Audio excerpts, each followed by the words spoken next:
H1B visa registration ప్రక్రియ 2025 March 24న అధికారికంగా ముగిసింది. మరి నెక్స్ట్ ఏంటి?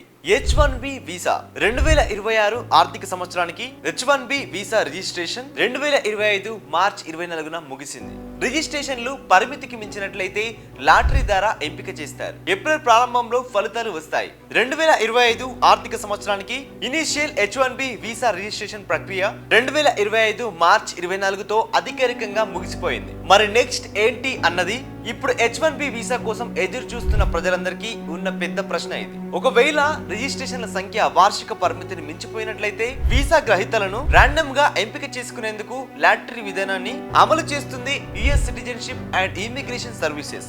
లాటరీ ఫలితాలను సాధారణంగా మార్చి లేదా ఏప్రిల్ చివరి నెలలో ప్రకటిస్తారు. అసలు H1B వీసా దరఖాస్తు గడువు ఎంతో మీకు తెలుసా? ఎంపికైన వారికి సంబంధించి ఏప్రిల్ 1, 2025 నుంచి పూర్తి H1B పిటిషన్లు ఎంప్లాయర్లు దాఖలు చేయవచ్చు.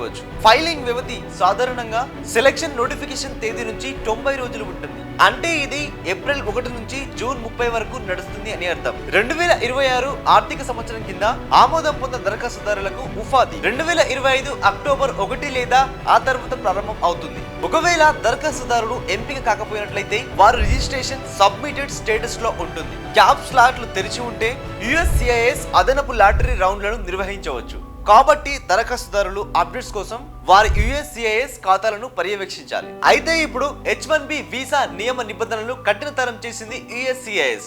ఈ ఏడాది H1B వీసాల ఫీజులో రిజిస్ట్రేషన్ ధరలు భారీగా పెరగడం గమనార్హం. $10 నుంచి ఏకంగా $215లకు లబ్ధిదారుని ఖర్చు అవుతుంది. అంటే దాదాపు 2050% పెరిగిందన్నమాట.